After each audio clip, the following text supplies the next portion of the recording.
Hello, everyone, and welcome into Bet the Edge. Thanks for watching on our NBC Sports YouTube channel or listening in audio version. It's Drew and Vaughn, and today it's college basketball focus. We're going NCAA first round line movement, some teams on upset watch, and we're also going to talk some prop markets, which I find interesting, Drew, on teams to advance further. Talk a little Baylor, Illinois, Iowa State, Tennessee, and more. But we had a great show on Monday. If you haven't watched it, everyone, I encourage you guys to go out there and see some of our favorite plays. But we have a lot of line movement here today for Thursday's games. How are you feeling ahead of March Madness? Are you feeling mad yet? Yeah. Not mad as in angry, but mad as in, I'm driving myself crazy overthinking this. Yes. I keep finding a nugget that I'm like, ooh, that's a good reason not to have that team going deep. Ooh, that's a good reason to think that they can go upset wise. And it has just turned me into a complete indecisive maniac. And now, regardless of what happens, if I'm right, if I'm wrong, at some point, I had them there at one time, but I changed it. So, I've given myself twisted myself into quite the mental pretzel here. But injuries have been kind of the only key thing that have really changed my perception macro wise. Kansas, it looks like, is going to have a very tough time in week one of this tournament without their two best players. And in general, I like what I'm hearing about Houston's most important big, maybe most important. Actually, he's their most important player because they're thin on the in the big department, and the fact that Juwan seems like it was just a shin bruise that really kind of limited him in the Big 12. Got me feeling better that Houston Cougars are going to be a factor in week 2 and 3. Yeah, certainly hoping so, man, for my tickets and everyone that's been watching involved. But it has been an interesting few days. I agree. The more you're on your phone, the more information you're going to find out about these teams, which could, be a blessing or not. So don't take everything you say too lightly or too serious. Try and meet yourself in the middle, Drew. You're giving me Gnarls Barkley crazy vibes. So yeah, let's tone it down. No, just kidding. But that's how I said Don. Said a DAHN because we're talking about a Pittsburgh team to kick things off. The Duquesne Dukes, 11 seed, taking on the BYU Cougars. This line opened up at 7.5. It's now to 9.5 in favor of BYU. Over under only moved up slightly from 140.5 to 142.5. Any opinions here? Because initially, I did like BYU, felt like they were a strong money line piece, and I think this is a good situational matchup for them, given Duquesne's lack of size and rebounding. I don't disagree with that, but I also think that the opener here was fair. So at this point, it's Duquesne or pass. This is kind of an interesting, weird matchup where Duquesne got an 11 seed and didn't deserve it, right? Does that matter as far as the betting market? No, not at all. Like a 6-11 being close to a double-digit spread, it's an outlier. It's strange. It's unexpected. But that said, because the tournament committee put them as an 11 up against the BYU 6, that doesn't mean that the spread should get bet in the direction of the favorite here. So this is one that I'm scratching my head on a little bit. Like BYU is certainly. They're a very, very impressive team. I have them clearly in the top 20 by my rankings, but their defense is susceptible, and I think that could give the Duquesne Dukes an opportunity to get something going offensively. And there's no real obvious kind of true blue hole in the Duquesne kind of fingerprint, resume, whatever. I mean, other than being in a weak division and just in general being kind of in that, outside of the top 50, surely, but inside of the top 100, I'm not seeing it. I'm not seeing this any kind of explanation for why this should have been steamed as aggressively as it was. 7.5 on the open was probably already, kind of reflecting a little bit of enthusiasm for BYU in this spot, and it's only gotten bet one way, and I think it's probably an overreaction. So at this point, if you are in an ATS pool, I would take Duquesne, and with this much steam, we're getting to the point where it's almost a free play for them on the first half, right? Like if you could, if your steam, if fair is 7.5, and the full game is getting steamed to 10, then the first half is going to be steamed into some very valuable territory as you gain an extra possession or two with a half of basketball. So, I think ultimately this is an interesting spot to look for Duquesne first half if you're going to bet it at all. What is the angle for BYU, by the way? What about the matchup really got you going? Well, I'll say the Duquesne first half is 5 and 5.5 everywhere right now. It's a big so number. It should be 5.5 or 6 if it continues to go out. Yeah, I mean, taking an underdog in the first half, I don't hate that whatsoever because teams could pull away. You know, BYU is a team that isn't terrible at the free throw line. They're around the top 100 mark. I mean, they're great. They're a great shooting team in general. They just don't force turnovers.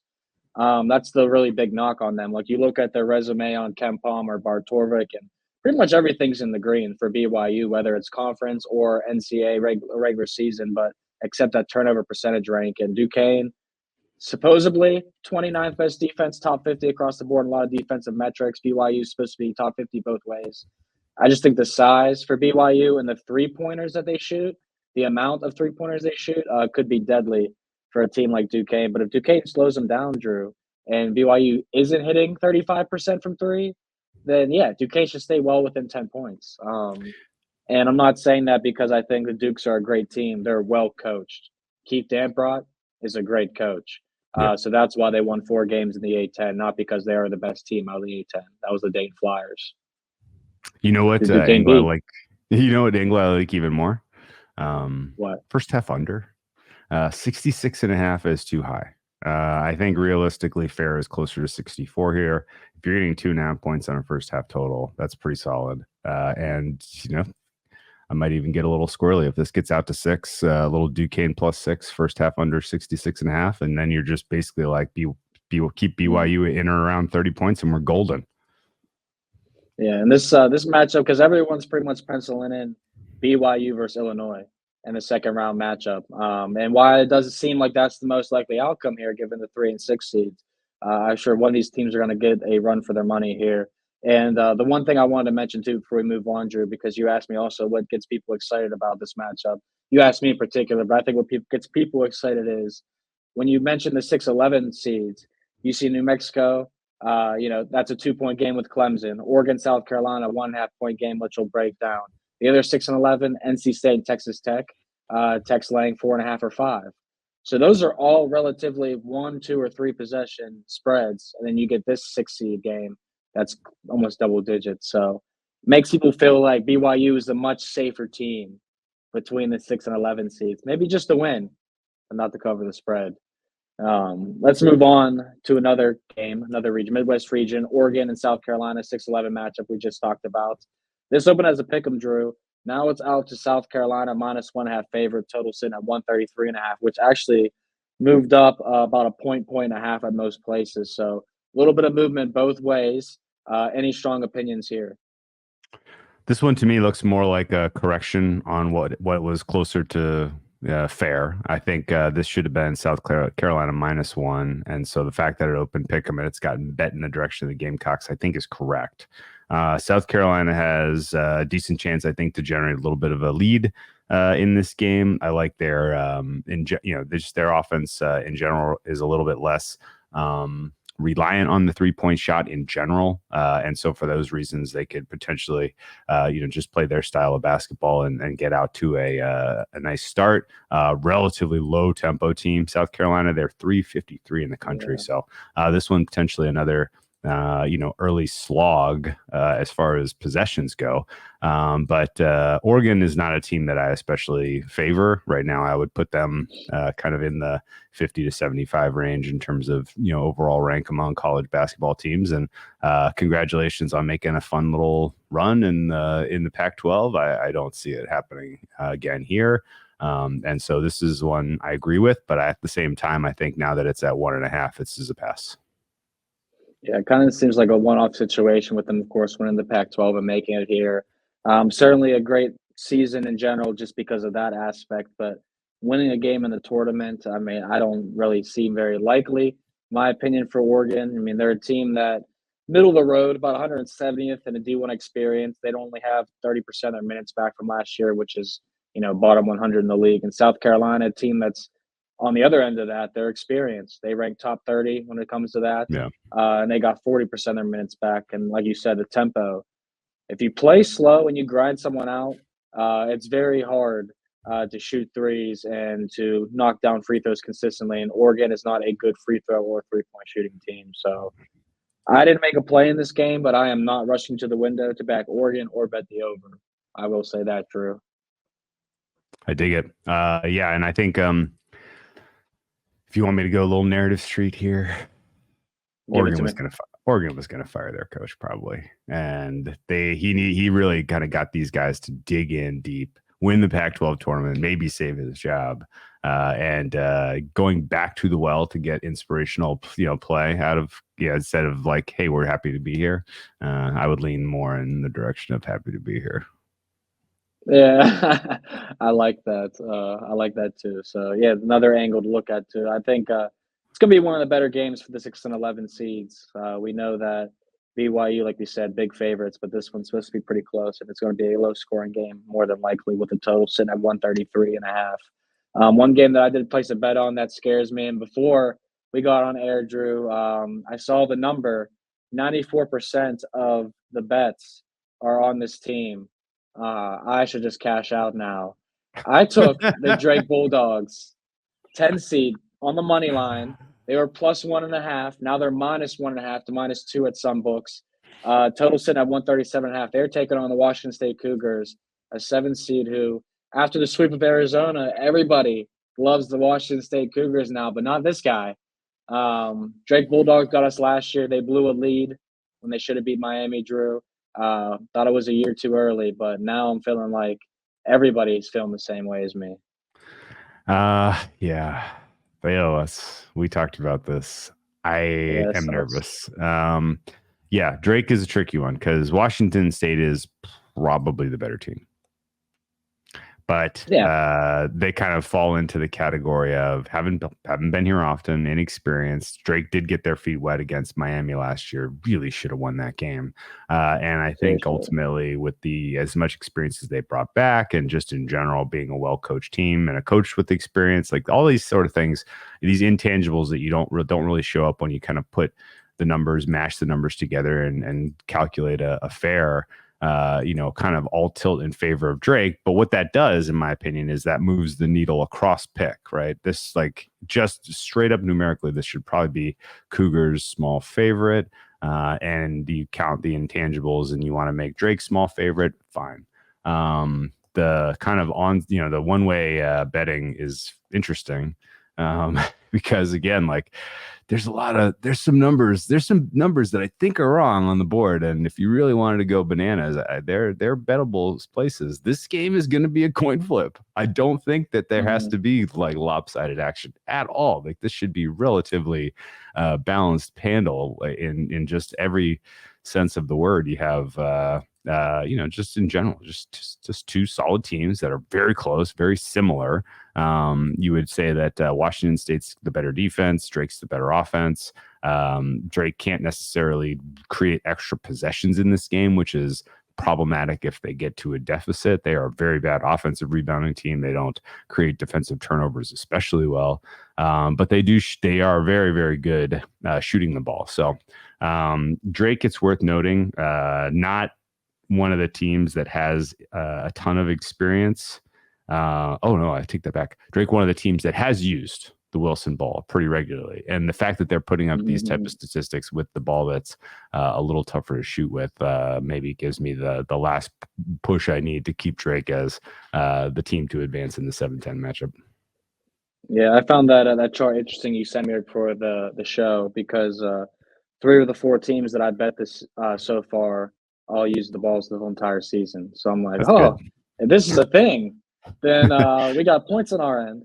But hopefully that makes a difference. But I do like that nugget too, because not a lot of people are going to make note of that or write about that. But Washington State, to me, I mean, at one point they were 11-1, Drew, and then over the last 6 games they've been 3-3. In that span, we're talking about an offense that's outside the top 100. We're talking about terrible turnover percentages and a 2-point defense that allows 55.3% inside in that span. And guess where Drake scores the majority of the points? Yep. From 2-point range. Yep. So Washington State, doesn't shoot well, slow tempo, just a bigger team. I like Drake, but as we said, so does everybody else. Oh, man. We just need Well, the actual Drake to bet on Washington State, and we're good. honestly, that is what we need. I should name somebody else, but I don't want to hurt feelings. But yeah, we need Drake to do that. All right, but we're closing in on opening day, not just the tournament. It's never too late to squeeze in another draft. So for those cramming in before the regular season begins, go ahead and grab your Roto World Baseball Draft Guide. It's loaded with comprehensive positional rankings, projections, and player profiles to ensure your draft is a success. Visit NBCSports.com/draft guide and use code baseball24 to get 10% off at checkout. I got mine in the other room. I was going through it, and guess whose names were in it? Vaughn and Drew is writing about our best baseball bets entering the season. So get 10% off. I spent $12 at Walgreens. It was like 11 something. Could have got it cheaper online. Anyways, talk about some more underdogs that could get the victories. Number 12, McNeese State, taking on number 5, Gonzaga. The Bulldogs of Gonzaga are 6.5-point favorites. Over under sit at 149.5 here. McNeese and the team we're going to talk about after them have seemed to be two of the most popular underdogs, public and sharps of the tournament, Drew. So are you feeling like the Bulldogs could go down round one, or is this going to be an easy cover for Gonzaga and everyone's getting screwed out of money? Count me on the latter. Not seeing this one whatsoever. Plenty of dogs to get excited about.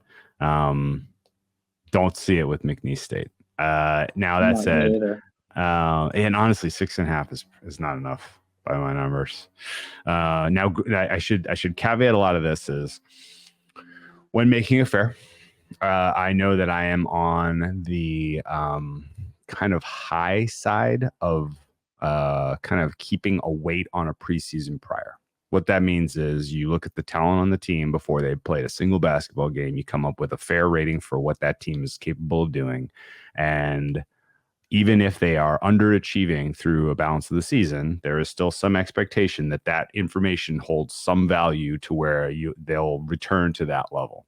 And the Gonzaga Bulldogs are probably the quintessential example of a team this year who would follow they need, they're kind of arriving at where we expected to start the season. We keyed on the Gonzaga Bulldogs when we were doing blind resumes as unusually a team that just could not come up with the big win to save their lives. They were 1-9 at one point against quad one opponents, and it was just like, hey, you give us a matchup against a lesser team, we're going to bury them. We're going to steal their souls. You match us up against the big boys, the good teams, we in trouble.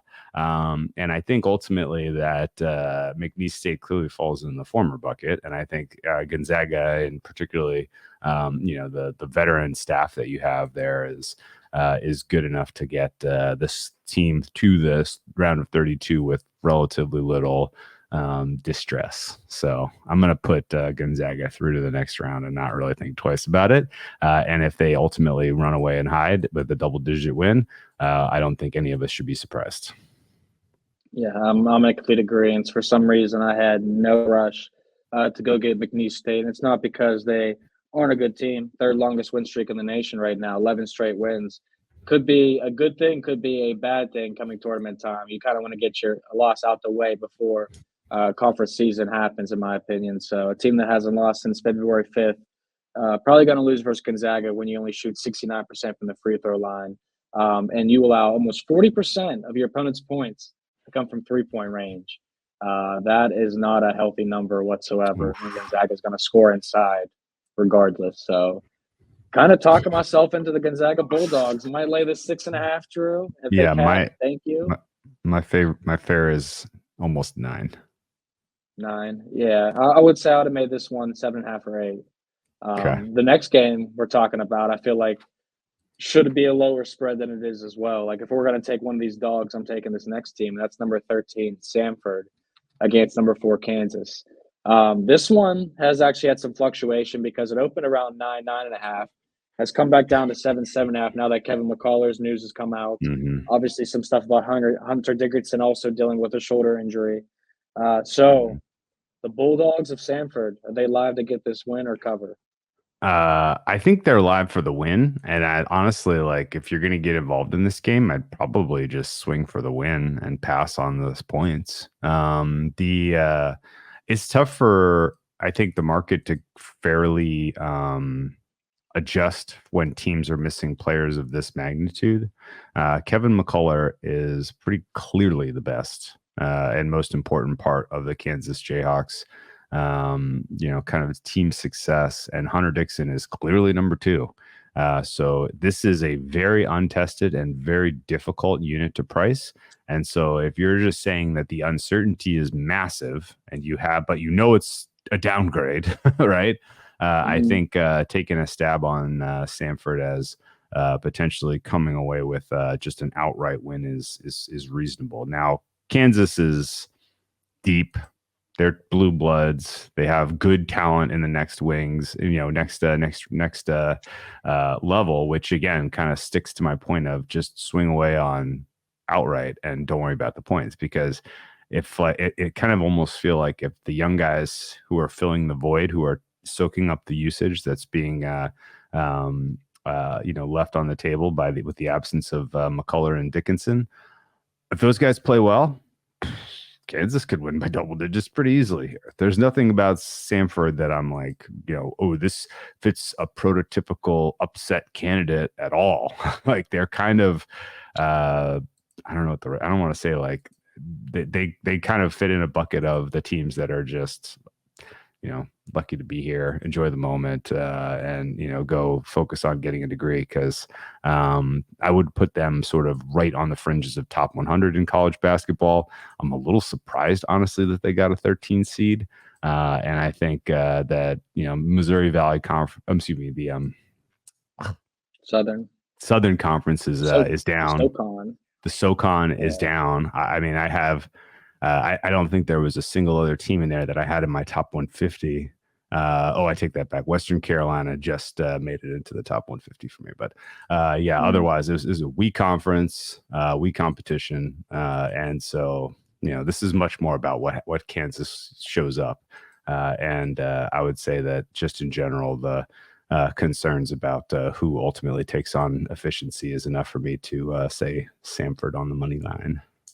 Yeah, I think it's just a lot of people seeing too with Kansas all the injury issues, because Parker Braun, also another guy who's dealing with injuries. He played 3 minutes against Cincinnati. Don't know what his minute restriction is going to be like in the round one, but Kansas only played 6 guys. So them getting Parker Braun back would be big, to have a 7th guy on their bench that they can actually trust, because most of the guys that did play the 2 or 3 minutes against Cincy are pretty young or seniors who haven't played at all, really. So Samford plays fast, shoots the threes a lot, and uses a lot of bench. That's pretty much the 3 things people are looking at and why they like Samford.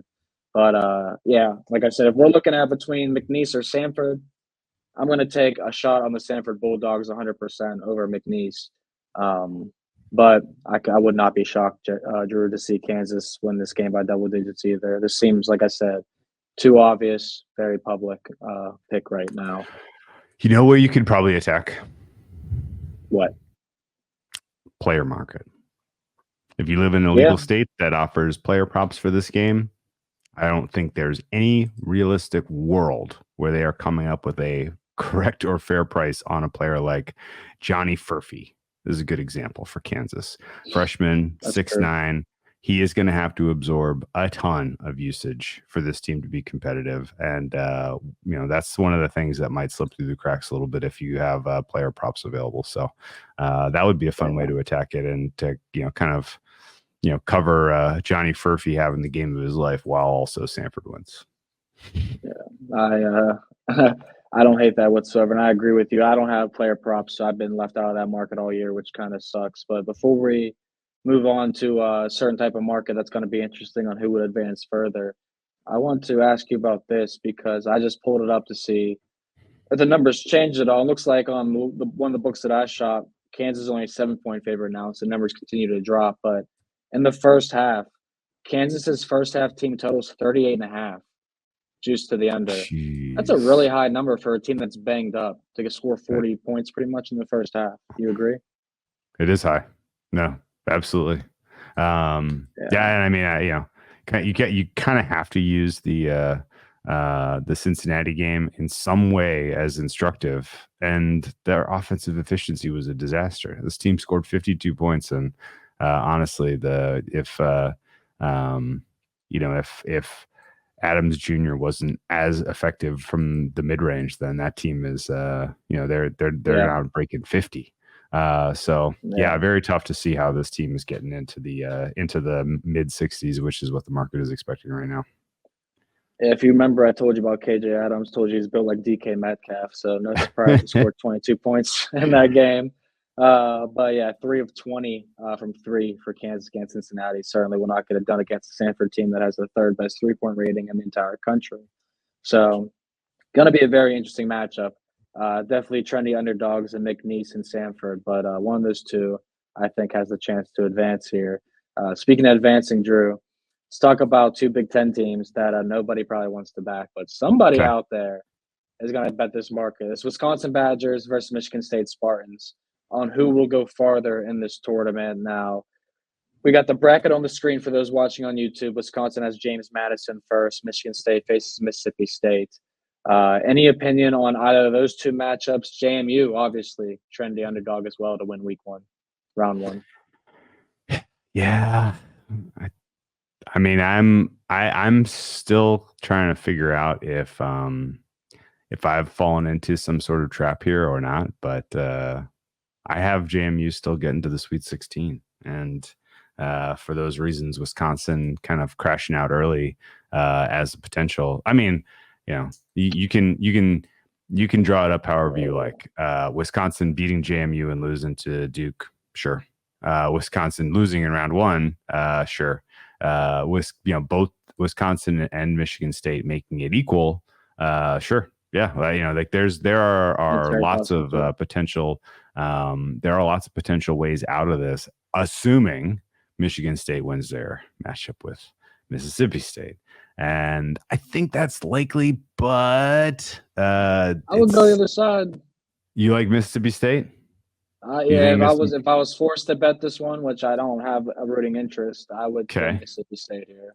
Okay, you're cool on the Spartans though, and this isn't particularly a great matchup, man. You think this is kind of a killer for them? Okay, interesting. Yeah, Michigan State, for what it's worth, borderline elite defensive team, and pretty pedestrian offensive team.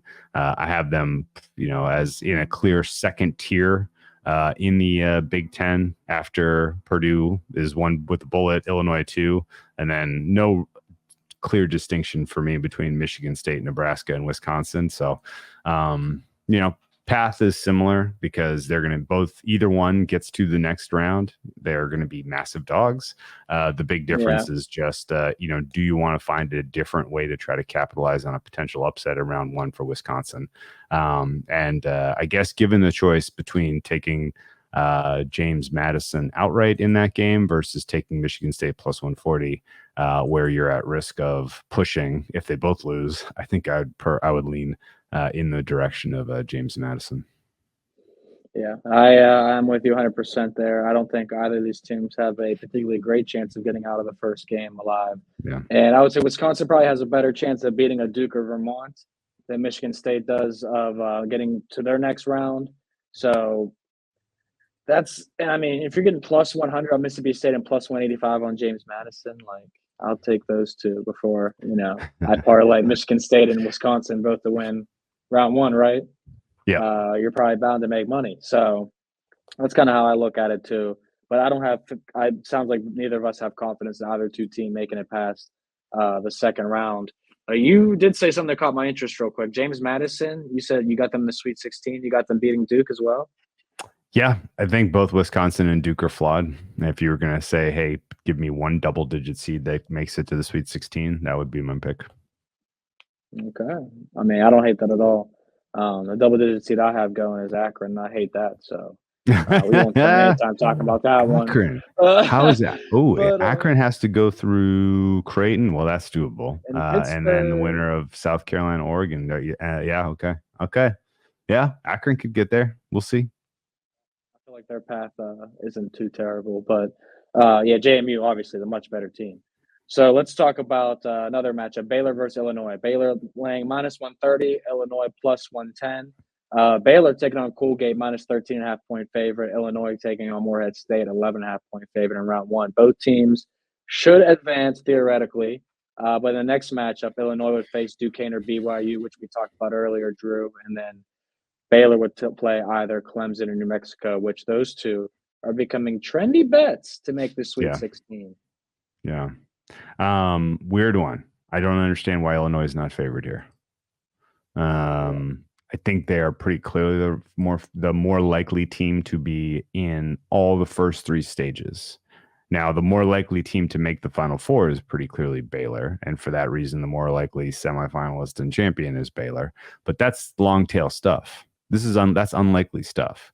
Illinois and Morehead State is an interesting matchup because Morehead State kind of fits the profile of a potential bracket buster. Surely, Illinois, of course, lives and dies with the three. They cannot create turnovers to save their lives. It's very weird. It plays so fast too. Like, how do you not get turnovers when you play so fast? I know. I don't understand it. Most of the other teams that really struggle, it's for different reasons. I guess I would just say that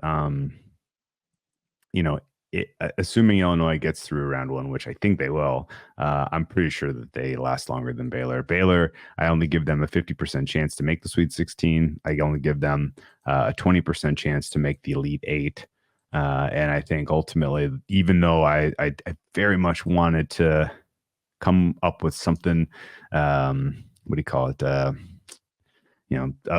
Come up with a strong angle that the West is weak and chaos is going to ensue.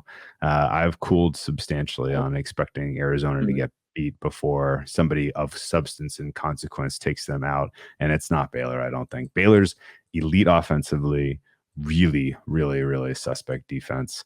And I think ultimately it's going to doom them at some stage of this tournament. But pretty fun matchup in terms of just kind of trying to understand between these two teams because they are pretty similar. Illinois' offense is even better. Their defense is slightly better. The only kind of thing you can say is that there is a blinking, flashing red light that Illinois is an upset candidate.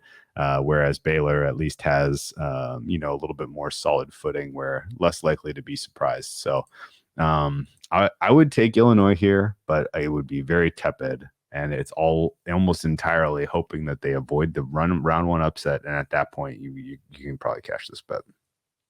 Yeah, I think Illinois is a team that has more potential to do damage in the NCAA tournament than the Baylor Bears does. But I think the West Division, I know we talked about a lot on Monday's episode on how we expected chaos. You say you cooled off of it. I have not. Okay. I think something interesting is really going to happen here. I mean, I know North Carolina and Arizona, they are two of 6 or 7 teams in Ken Palm, Marbar Torvik that have a lot of championship similarities that check boxes that these two teams should technically make it far, or one of these two should represent this region in the Final Four. But as we mentioned, I mean, when I see Dayton or Nevada, Clemson, New Mexico, St. Mary's, I see some chaos and these teams can make a little noise. So, I like Illinois better, mainly just because I think their region sets them up to get to the Sweet 16. Before they play Iowa State, potentially, that's when things should really get interesting for Illinois. Speaking of the Cyclones, our Final Four ticket, which now has to potentially go through UConn, Iowa State is -120 versus the Tennessee Vols, who are +100, who would go further. I think that's very interesting. But when you look at Rick Barnes' track record in the tournament, not shocking, Iowa State would be the favorite here. Both are double-digit favorites in round one. No need to go in detail on that. But Iowa State would face Drake or Washington State in round two, and Tennessee would face Texas or Colorado State in round two. Who do you think goes further? And please say Iowa State. Trick question. I think they both get to the Final Four. Iowa State's tricky. I mean, we have a decent position on them from a couple weeks ago. They got drawn into the UConn bracket, which stinks. But I think the path for UConn is a problem. Northwestern potentially in round two, or FAU, but definitely Northwestern is is a potential stub your toe moment. Auburn in the Sweet 16 is a potential stub your toe moment. And then if you get past those two and draw Iowa State, who I think is pretty clearly the best out of the bottom half here, that's war, man. That's going to be tough. And so I think Iowa State, despite having the tougher 1 seed by far, their numbers say they will go further than Tennessee's by a lot. Iowa State, I have slightly, God, man, wow, just over 75% chance that they're in the Sweet 16, just over 50% chance that they're in the Elite 8, and just over almost 30% chance that they're in the Final Four, which is pretty high for a 2 seed. Tennessee, by contrast, I only have them at 65% chance to make the Sweet 16, 40% chance to make the Elite 8, and 18% chance to make the Final Four. Having said all that, I did take Tennessee to get to the Final Four because the top half of this looks pretty soft to me. We talked about Kansas having injuries and just in general not being this, kind of a realistic representative of 4 seed. Gonzaga unable to beat the big boys. Purdue can't, has like clear issues with how much of their offense goes through the post and how much of their defense is not able to create turnovers. So if Tennessee can avoid the weirdness early, which I'm starting to believe in, strongly that they can, then they should be your Final Four representative from the Midwest, I think. So the math tells me that the right bet is Iowa State, but that Iowa State UConn game is going to be. I already got a lot riding on that, so I might as well take Tennessee, I guess. Yeah, I mean, 3 of my 4 before the tournament brackets were announced, 3 of my 4 Final Four bets all end up in the same region: UConn, Iowa State, Illinois. And I'm like, how did this happen?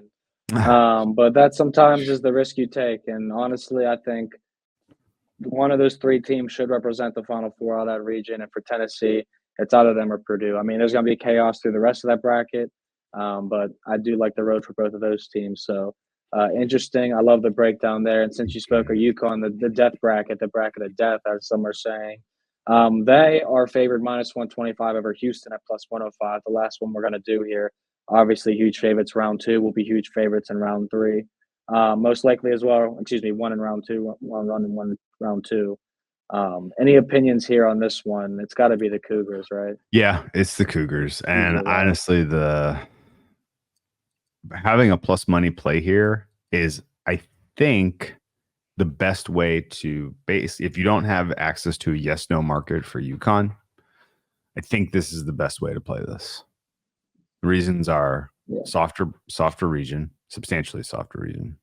I think ultimately, path here would define Houston as your most likely champion. And I think ultimately, even if this is a head-to-head for all the marbles, I don't think you're going to see a wildly different price than Houston as a small dog. Can you talk me through that expectation if this is UConn versus Houston in Glendale, Arizona on Monday, championship